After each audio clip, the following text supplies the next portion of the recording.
കുത്തിന് പിടിച്ച് രണ്ടുപേരുടെയും കുത്തിന് പിടിച്ചിറങ്ങി. ആ കുത്തിന് സാരിയിൽ കയറി പിടിച്ചതുകൊണ്ടാണ് ഈ പൈസ എല്ലാം കൂടെ താഴെ വീണത്. വിശ്വസിക്കാൻ പറ്റില്ല, വടിച്ച കള്ളികളാണ്. ഓടിച്ചിട്ട് പിടിച്ചു. പഴയ കാലത്താണെങ്കിൽ ഡ്രസ്സൊക്കെ വെച്ച് ആൾക്കാരെ ഐഡന്റിഫൈ ചെയ്യാൻ പറ്റുമായിരുന്നു. പക്ഷെ ഇപ്പോഴങ്ങനെയല്ല, വെൽ ഡ്രസ്ഡ് ആയിട്ടും മലയാളം സംസാരിക്കുന്ന രീതിയിലും ഒക്കെയാണ് ഇവർ നമ്മുടെ അടുത്ത് വന്ന് നിൽക്കുന്നത്. ഹായ്, നമസ്കാരം. ബസ്സിൽ യാത്ര ചെയ്യുന്നതിനിടയിൽ പൈസ അടിച്ചുകൊണ്ട് പോയ രണ്ട് കൊടും കള്ളികളെ, അതായത് അവർ നാടോടി സ്ത്രീകളാണ്, അവരെ ഓട്ടോ പിടിച്ചു പോയി പിന്തുടർന്ന് പിടികൂടിയ ഒരു ചേച്ചിയാണ് എന്നോടൊപ്പം ഉള്ളത്. എന്താണ് സംഭവിച്ചതെന്ന് ചേച്ചിയോട് ചോദിച്ച് മനസ്സിലാക്കാം. ഞാൻ നെടുവത്തൂർ ഗ്രാമപഞ്ചായത്തിൻ്റെ വൈസ് പ്രസിഡന്റാണ്. അതുകൂടാതെ നമ്മൾ പോസ്റ്റ് ഓഫീസിൻ്റെ RD ഏജൻറ്റും കൂടിയാണ്. അപ്പോൾ രാവിലെ വീട്ടിൽ നിന്ന് 10 മണിയായപ്പോഴത്തേക്ക് പോസ്റ്റ് ഓഫീസിൽ കൊണ്ടുപോയി ഈസ്റ്റിലേക്ക് പൈസ അടയ്ക്കാനായിട്ട് വീട്ടിൽ നിന്ന് ഇറങ്ങി. അപ്പോൾ ഏകദേശം 2 ലക്ഷം രൂപയോളം ഉണ്ടായിരുന്നു. അപ്പോൾ പോസ്റ്റ് ഓഫീസിൽ വന്നപ്പോൾ 2 ലിസ്റ്റ് എനിക്ക് അടയ്ക്കാൻ പറ്റിയില്ല. അപ്പോൾ ആ പൈസ ബാലൻസ് ഉള്ളത് കയ്യിൽ റബ്ബർ ബാൻഡ് ഇട്ട് ബാഗിൽ വെച്ചിരുന്നത്. അപ്പോൾ ഇവിടുന്ന് ഞാൻ കുണ്ട്ര പള്ളിമുക്കിൽ നിന്ന് ഏകദേശം ഒരു 1:50 ആയപ്പോഴാണ് കൊല്ലം പത്തനാപുരം ബസ്സിലാണ് കയറുന്നത്. കയറി വലിയ തിരക്കൊന്നും ഇല്ലായിരുന്നു. ഏകദേശം ആറന്മുളക്കട കഴിഞ്ഞപ്പോഴത്തേക്ക് എനിക്ക് സീറ്റ് കിട്ടി. ഞാൻ ഫ്രണ്ടിൽ സീറ്റിലാണ് ഇരിക്കുന്നത്. അപ്പോൾ ഇരുന്ന് അധികം ആളില്ല, സീറ്റിലും അധികം ആളില്ല ഈ സംഭവ സ്ഥലത്തെത്തുമ്പോൾ.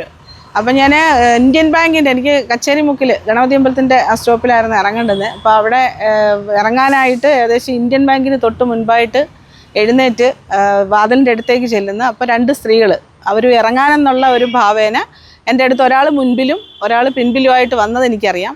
അപ്പോൾ മുൻപിൽ വന്ന സ്ത്രീ എന്നെ ഒന്ന് തട്ടിയിട്ട് ചന്തമുക്കാണോ എന്ന് ചോദിച്ചു. അപ്പോൾ എനിക്ക് തോന്നുന്നു ആ ഒരു സമയത്ത് ബാക്കിൽ നിന്നവർ ബാഗ് തുറന്നെടുത്തതായിരിക്കും പൈസ എന്നാണ് എൻ്റെ ഒരു ഇത്. നമുക്കറിയില്ല. അപ്പം നമ്മുടെ ഒരു കോൺസെൻട്രേഷൻ തെറ്റിക്കുകയാണ് ആദ്യത്തെ സ്ത്രീ ചെയ്തത്. അപ്പോൾ ചന്തമുക്കല്ല, തൊട്ടടുത്ത സ്റ്റോപ്പാണ് എന്ന് ഞാൻ അവരോട് പറഞ്ഞപ്പോൾ അവരെൻ്റെ ബാക്കിലേക്ക് അങ്ങ് പോവുകയും ഞാൻ മാത്രമാണ് അവിടെ ഇറങ്ങിയത്. അപ്പോൾ ഇറങ്ങി കഴിഞ്ഞപ്പോൾ എന്തോ എനിക്കൊരു വല്ലായിക തോന്നിയിട്ട് ഞാൻ ഈ ബാഗാണ് കയ്യിലുണ്ടായിരുന്നത്, ഇതെടുത്ത് ഇങ്ങനെ നോക്കുമ്പോൾ ഈ സിബ് പകുതി വരെ തുറന്നിരിക്കുക. പെട്ടെന്ന് ഞാൻ നോക്കുമ്പം എനിക്ക് റബ്ബർ ബാൻഡ് ഇട്ട് വെച്ചിരുന്ന പൈസ 500-ൻ്റെയും 200-ൻ്റെയും 100-ൻ്റെയും നോട്ടായിട്ടായതുകൊണ്ട് നല്ല ഇച്ചിരി കട്ടിക്കുണ്ടായിരുന്നു. അപ്പോൾ നോക്കുമ്പോൾ പൈസയില്ല. അപ്പോൾ പെട്ടെന്ന് എനിക്ക് ആരെയും വിളിക്കാനോ ഒന്നും അന്നേരം തോന്നിയില്ല. ഞാൻ പെട്ടെന്ന് ഒരു ഓട്ടോക്കാരൻ ഫ്രണ്ടിൽ കിടന്ന ആളിനോട് പറഞ്ഞു, ചേട്ടാ എൻ്റെ പൈസ ഇങ്ങനെ പോകുന്ന ബസ്സിൽ നഷ്ടപ്പെട്ടിട്ടുണ്ട്, അപ്പോൾ ഒന്ന് പെട്ടെന്ന് വണ്ടി എടുക്കണേന്ന് പറഞ്ഞു. അദ്ദേഹം വണ്ടി എടുത്തു. പക്ഷേ അദ്ദേഹത്തിന് വേറെ നന്ദി പറഞ്ഞെങ്കിലേ വെക്കും. അദ്ദേഹത്തിൻ്റെ ആ സ്പീഡിലുള്ള അന്നേരത്തെ ഒരു ഇതെന്ന് വെച്ചാൽ നമ്മൾ അറിയുന്ന ഒരാളും കൂടിയാണ്. പെട്ടെന്ന് വണ്ടി പോയപ്പോഴത്തേക്ക് ട്രാഫിക്കിൽ വണ്ടി തടഞ്ഞു നിർത്തിയേക്കും. അപ്പം ഞാൻ പറഞ്ഞു, വണ്ടി അങ്ങ് മുന്നേ എടുക്ക്. എന്നിട്ട് ട്രാഫിക് പോലീസിനോട് ഞാൻ വിവരം പറഞ്ഞു, സാറേ എൻ്റെ പൈസ ആ ബസ്സിന് നഷ്ടപ്പെട്ടു. അവരെ വണ്ടി കയറ്റി വിട്ടു, പെട്ടെന്ന് പൊക്കോ, പോലീസ് പുറകെ വരുമെന്ന് പറഞ്ഞു. ഞാൻ ചെല്ലുമ്പോൾ ബസ്സിൽ നിന്ന് ഇറങ്ങിയിട്ട് ഇവരൊരു ഓട്ടോയിൽ കയറി കഴിഞ്ഞു. ഓട്ടോ എടുക്കുകയാണ് പോകാനായിട്ട്. അപ്പം ഞാൻ ഓട്ടോയുടെ നടുക്ക് കയറി നിന്നു. എന്നിട്ട് ഞാൻ വണ്ടി വിടല്ലേ എന്ന് പറഞ്ഞിട്ട് ഞാൻ ഇവരെ രണ്ടുപേരെയും ഇറക്കിയിട്ട് ഞാൻ ഇവരുടെ കുത്തിന് കയറി 2 പേരുടെയും പിടിച്ചു. ബാഗും എൻ്റെ ബാഗും ഒരു കവറും ഉണ്ടായിരുന്നു ഈ കയ്യിലും. ഈ 2 കയ്യിലും 2 പേരെയും പിടിച്ചു. അപ്പോൾ ഈ പിടിച്ച വഴിക്ക് ഈ ഒരു സ്ത്രീ സാരിയായിരുന്നു, അവരുടെ ഈ സാരിയിൽ പിടിച്ചപ്പം ഈ പൈസ എല്ലാം കൂടെ ഊർന്നങ്ങ് താഴെ പോയി. എനിക്ക് തോന്നുന്നേ ഈ മടിഭാഗത്ത് എവിടെയെങ്കിലും വച്ചിരുന്നേ ആയിരിക്കും. ഊർന്ന് നോട്ടെല്ലാം കൂടി അങ്ങ് റോഡിൽ വീണു. അപ്പം ഞാൻ ആദ്യം ചോദിക്കുന്നത്, നിങ്ങൾ എൻ്റെ പൈസ ഇല്ല അമ്മ, എടുത്തില്ല. പക്ഷെ എന്നോട് ഈ ചന്തമുക്കാണോ എന്ന് ചോദിക്കുമ്പോൾ നല്ല മലയാളത്തിലാണ് ചോദിച്ചത്. അപ്പോൾ ഒരു തമിഴ്നാട്ടുകാരാണെന്നുള്ളൊരു ധാരണ അപ്പോൾ എനിക്ക് ഉണ്ടായില്ല. പക്ഷേ അവിടെ ഇറങ്ങി സംസാരിച്ചപ്പം തമിഴ്നാട്ടുകാരാണെന്ന് മനസ്സിലായി. വേഷവിധാനം നല്ല മലയാളീസിൻ്റെ കണക്ക് നമ്മളെക്കാൾ നന്നായിട്ട് വേഷവിധാനം ചെയ്ത ആൾക്കാരാണ്. കിട്ടും എന്നുള്ളൊരു പ്രതീക്ഷ എൻ്റെ മനസ്സിലുണ്ടായതുകൊണ്ടോ എന്തോ ഞാൻ പോയി. പക്ഷേ ഒരു സെക്കൻഡ് സമയം കഴിഞ്ഞാൽ ഈ ഓട്ടോ അങ്ങ് വിട്ടുപോവുകയാണ്.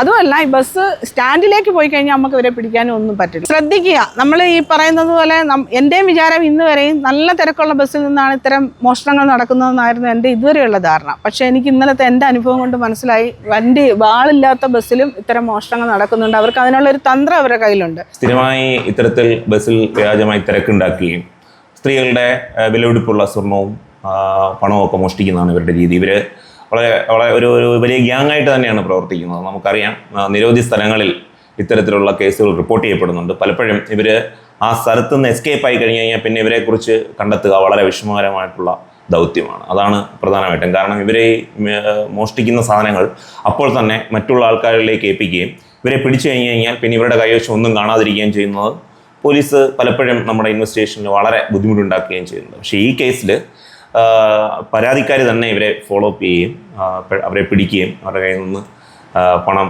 പെട്ടെന്ന് തന്നെ റിക്കവർ ചെയ്യുകയും ചെയ്തിട്ടുണ്ട്. വളരെ ധൈര്യപൂർവ്വം ഈ സ്ത്രീകളുടെ പുറകെ പോവുകയും അത് പിടിക്കുകയും ഈ പോലീസ് കേസുമായി ബന്ധപ്പെട്ട് വളരെയേറെ സഹകരിക്കുകയും ചെയ്തിട്ടുണ്ട്. അമ്മയും മകളും ആണെന്നാണ് പറഞ്ഞിരിക്കുന്നത്. പക്ഷേ നമുക്കത് വെരിഫൈ ചെയ്യേണ്ടതായിട്ടുണ്ട്. കാരണം പേര്, ഐഡൻറ്റിറ്റി പലപ്പോഴും പല സ്ഥലങ്ങളിലും പലതാണ് പറയുന്നത്. ഇപ്പം ഫിംഗർ പ്രിൻറ്റ് നമ്മൾ കമ്പയർ ചെയ്യുന്നുണ്ട്.